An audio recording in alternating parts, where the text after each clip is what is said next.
सभी मित्रों का एक बार पुनः हम अपने इस YouTube channel smart study with LB sir के साथ सबका बहुत बहुत स्वागत कर रहे हैं और सबको हमारा नमस्कार। आज विद्यार्थियों आपके बीच एक नए सेगमेंट पे बात करना चाह रहे हैं। नई मतलब क्या नाम है कि स्ट्रीम पे बात करना चाह रहे हैं। और देखिए लिखा है यहाँ पे आपके बोर्ड पे जरा मतलब निगाह डालिएगा और लिखा है निर्वाचन आयोग और जिसे कहते हैं अंग्रेजी में इलेक्शन कमीशन। क्या कहते हैं? Election commission. और इलेक्शन कमीशन एक ऐसा विषय वस्तु है पॉलिटिकल साइंस का जहाँ से विद्यार्थी लोग इतना ज़्यादा प्रश्न आता है कि आप अनुमान नहीं लगा सकते हैं।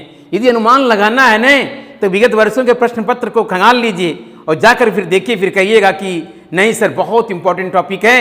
और आज विद्यार्थी लोग इसी टॉपिक पर हमारी आपकी बीच चर्चा का विषय है और विषय का नाम क्या है? नाम है निर्वाचन आयोग। तो प्रश्न जो बनने की संभावना बनती है, पहला प्रश्न ये बनता है कि क्या निर्वाचन आयोग एक संवैधानिक संस्था है या असंवैधानिक संस्था है अथवा मतलब क्या नाम है दोनों है। बहुत सिंपल प्रश्न आपसे कर रहे हैं। क्या कह रहे हैं? बताना ये है कि जो निर्वाचन आयोग जो इलेक्शन कमीशन है वह एक संवैधानिक संस्था है अथवा असंवैधानिक है या इनमें से दोनों मतलब क्या नाम है संवैधानिक और असंवैधानिक दोनों है।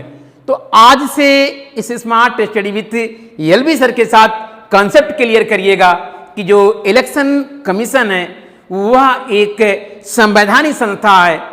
क्यों संवैधानिक संस्था है? संवैधानिक संस्था का मतलब ये हुआ कि इसका जो उल्लेख है वो भारतीय संविधान के आर्टिकल नंबर 324 कितना आर्टिकल नंबर 324 में उल्लेख है। देखिए साफ साफ लिखा, अभी चर्चा करते हैं उसके बारे में कि तो अगर प्रश्न आता है पहले तो यही क्लियर कर लीजिए कि क्या निर्वाचन आयोग या इलेक्शन कमीशन विद्यार्थी लोग मित्र लोग साथी लोग की संवैधानिक संस्था है अथवा असंवैधानिक संस्था है। तो याद करिएगा, स्किप ना करिएगा। जो मतलब निर्वाचन आयोग है इलेक्शन कमीशन है वह एक क्या है? वह एक संवैधानिक संस्था है। अर्थात संविधान में जिसका उल्लेख होता है वह संस्था कैसी संस्था होती है? एक संवैधानिक संस्था होती है। तो याद करिएगा जो निर्वाचन आयोग है भारत में क्या है? एक मतलब क्या संवैधानिक संस्था है जिसका उल्लेख भारतीय संविधान के आर्टिकल नंबर 324 कितना 324 में है। इसी नाते मतलब क्या नाम है कि पहले ही लाइन में कह दिया जाता है कि निर्वाचन आयोग एक संवैधानिक संस्था है और जिसका उल्लेख कहाँ मिलता है? अनुच्छेद 324 में। चलिए यहाँ तक बात जानने के बाद एक और महत्वपूर्ण प्रश्न जो आपके एग्जाम में बनता है एमसीक्यू के रूप में कि भारत में निर्वाचन आयोग की स्थापना कब हुई है? क्या कह रहे हैं कि भारत में, जरा देखिएगा यहाँ पे लिख दे रहे हैं कि भारत में निर्वाचन आयोग की स्थापना, क्या कह रहे हैं? भारत में निर्वाचन, क्या कह रहे हैं? निर्वाचन आयोग की स्थापना। बहुत इंपॉर्टेंट बात आपसे कर रहे हैं और विद्यार्थी लोग स्किप मत करिएगा कि प्रश्न अगर आएगा कि भारत में निर्वाचन आयोग की स्थापना, बहुत इंपॉर्टेंट डेट है और याद करिएगा उसकी डेट है 25 जनवरी कितना 25 जनवरी 1950 कितना 25 जनवरी 1950। ये डेट मत भूलिएगा। बार बार प्रश्न आता है कि भारत में निर्वाचन आयोग की स्थापना कब हुई, इलेक्शन कमीशन की स्थापना कब हुई। तो याद करिएगा आप लोग 25 जनवरी 1950 कितना 25 जनवरी 1950 को किसकी स्थापना हुई? निर्वाचन आयोग अर्थात इलेक्शन कमीशन का। अब प्रश्न ये है, कुछ याद दिला रहा है 25 जनवरी आपको शायद, मुझे लगता है, क्योंकि आज आप विजिट कर रहे हैं smart study with LB sir के साथ। यही जो 25 जनवरी है विद्यार्थी लोग इसी तारीख को प्रत्येक वर्ष क्या मनाया जाता है? क्या मनाया जाता है? बोलिए, मतदाता दिवस। क्यों भाई, क्या चीज?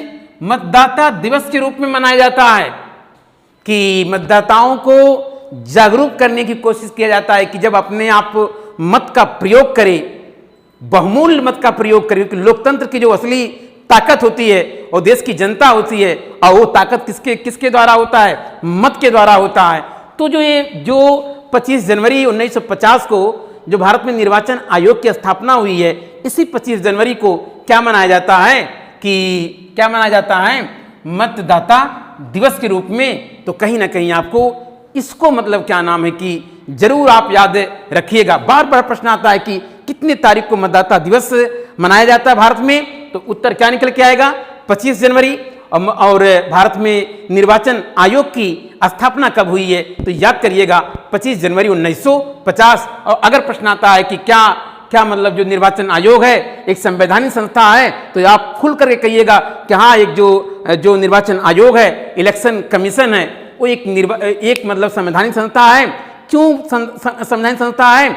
इसलिए संवैधानिक संस्था है क्योंकि इसका जो मतलब क्या नाम उल्लेख है भारतीय जो संविधान है, इंडियन जो मतलब क्या नाम है कॉन्स्टिट्यूशन है, उसके आर्टिकल नंबर 324 324 में उल्लेख है। इसके नाते हम लोग अगर कथन कारक प्रश्न आता है कि तो आप जरूर सही करिएगा कि भारत का जो निर्वाचन आयोग है एक संवैधानिक संस्था है, और संवैधानिक संस्था होने के का कारण ये है कि जो मतलब क्या इसका उल्लेख है वो भारतीय संविधान के अनुच्छेद नंबर 324 में है। इन तमाम बातों को याद रखिएगा।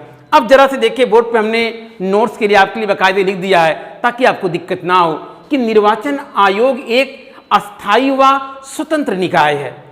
क्या है? अस्थायी एवं स्वतंत्र निकाय है। ये पूरी तरीके से ऑटोनमस बॉडी है, एक स्वतंत्र होकर के, फ्री होकर के मतलब क्या नाम है चुनाव कराती हैं। और जरा मित्र लोग, साथी लोग याद करिए कि अगर जो निर्वाचन आयोग है, अगर चुनाव आयोग है, अगर स्वतंत्र रूप से कार्य नहीं करेगा, जरा बताइए आप क्या नाम है, जो हम लोग अपने जनप्रतिनिधि का चुनाव करते हैं या मतलब तमाम मतलब क्या जो चुनाव होते हैं, क्या वो निष्पक्ष चुनाव हो पाएंगे? और अगर निष्पक्ष चुनाव नहीं हो पाया तो कहीं ना कहीं मतलब क्या नाम है कि हम जिसको मतलब क्या नाम अपना जनप्रतिनिधि चुनना चाहते हैं, क्या चुन पाएंगे? नहीं चुन पाएंगे। इस नाते याद करिएगा कि निर्वाचन आयोग एक अस्थाई और स्वतंत्र निकाय है। अस्थाई मतलब आप लोग याद करिएगा, इसकी जो स्थापना है 25 जनवरी 1950 से लेकर के आज तक लगातार मतलब काम कर रहा है। इसी नाते हम लोग क्या बोलते हैं? एक अस्थाई और स्वतंत्र क्या है? निकाय है। आगे देखिए, इसका गठन भारत के संविधान द्वारा देश में स्वतंत्र एवं निष्पक्ष चुनाव करने के उद्देश्य से किया गया है। सिंपल, तभी जो हमने आगे चर्चा किया है कि क्यों आखिर निर्वाचन आयोग की स्थापना हुई है, क्यों इलेक्शन कमीशन की स्थापना हुई है।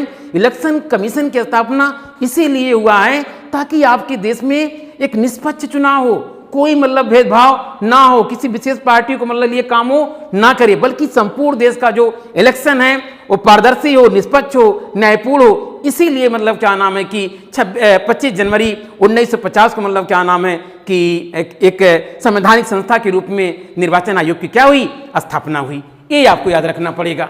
इसके बाद विद्यार्थी लोग देखिए, अभी हमने कहा था संविधान के अनुच्छेद 324 के अनुसार संसद, राज्य विधानमंडल, राष्ट्रपति व उपराष्ट्रपति के पदों के निर्वाचन के लिए संचालन, निर्देशन व नियंत्रण की जिम्मेदारी चुनाव आयोग की है।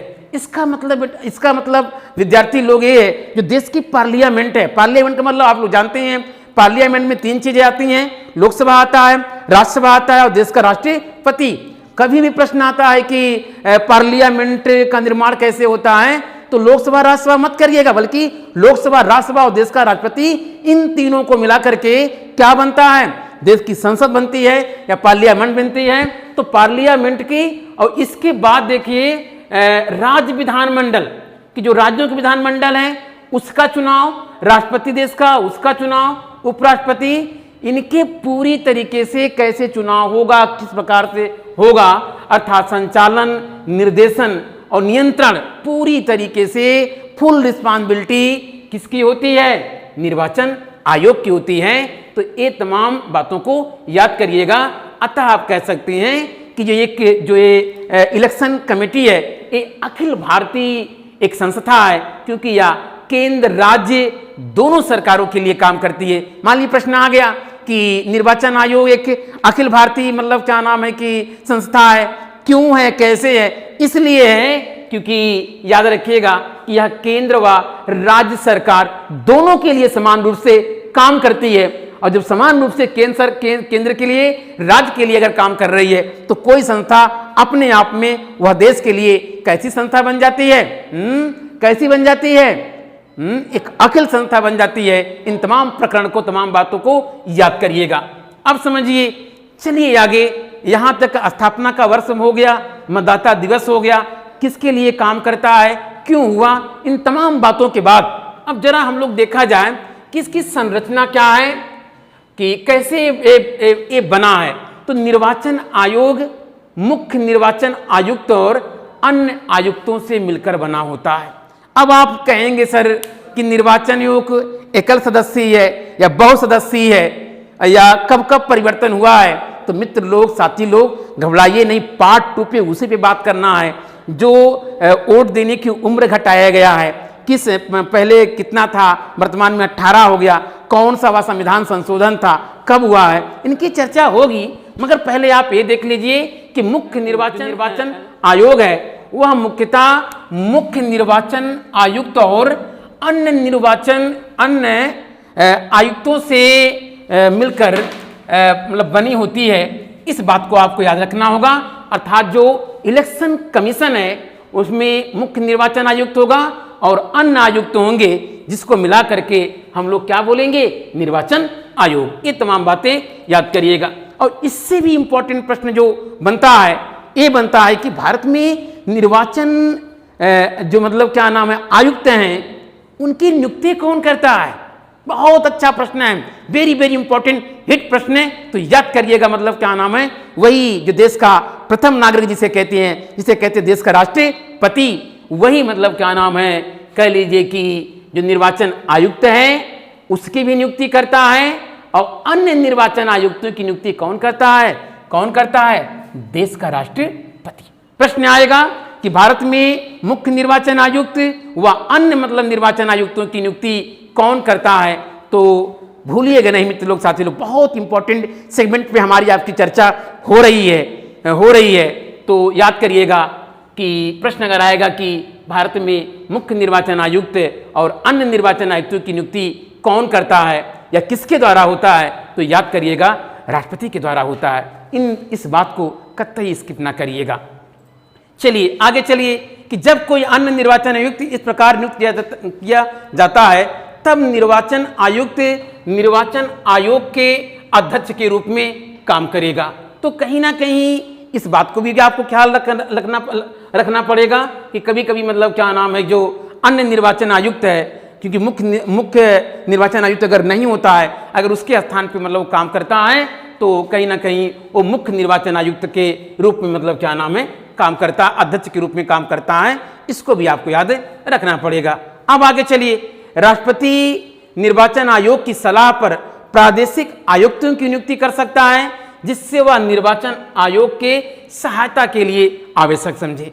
कभी कभी क्या होता है कि जब निर्वाचन आयोग को चुनाव कराना होता है, निष्पक्ष और पारदर्शी चुनाव कराना होता है, और हमेशा यही इसका लक्ष्य भी है, यही उसका उद्देश्य है कि जो भी चुनाव हो वो निष्पक्ष हो, न्यायपूर्ण हो और पारदर्शी हो। तो इसके लिए मतलब क्या नाम है कि निर्वाचन आयोग कभी कभी मतलब क्या नाम है कि राष्ट्रपति से मतलब को सलाह करता है कि आप कहीं ना कहीं कुछ मतलब प्रादेशिक निर्वाचन आयुक्तों की नियुक्ति करें, ताकि मतलब आप कह लीजिए कि जो चुनाव है वो अच्छी तरीके से फिनिश हो सके, पारदर्शी तरीके से फिनिश हो सके, अच्छे से मतलब समाप्त हो चुके। इसके लिए आप कह सकते हैं कि आप कहीं ना कहीं जो प्रादेशिक आयुक्त हैं उसकी नियुक्ति कौन करता है? राष्ट्रपति करता है। मगर किसके सलाह पे करता है? याद करिएगा, ये करता है मतलब निर्वाचन आयोग जब सलाह देता है राष्ट्रपति को, तब जाके मतलब क्या नाम है देश का राष्ट्रपति मतलब प्रादेशिक निर्वाचन आयुक्तों की क्या करता है, नियुक्ति करता है। इस बात को भी आप याद रखिएगा। इसके बाद देखिए, निर्वाचन आयुक्तों व प्रादेशिक आयुक्तों की सेवा शर्तों व पदावधि राष्ट्रपति द्वारा निर्धारित की जाएंगी, कि जो भी सेवा शर्त होगा, इसकी इनकी अवधि होगी, सारा का सारा जो मतलब निर्धारण है वो सब कुछ कौन करता है, देश का मतलब क्या नाम है, राष्ट्रपति करता है। तो ये भी बात आपको याद रखना पड़ेगा।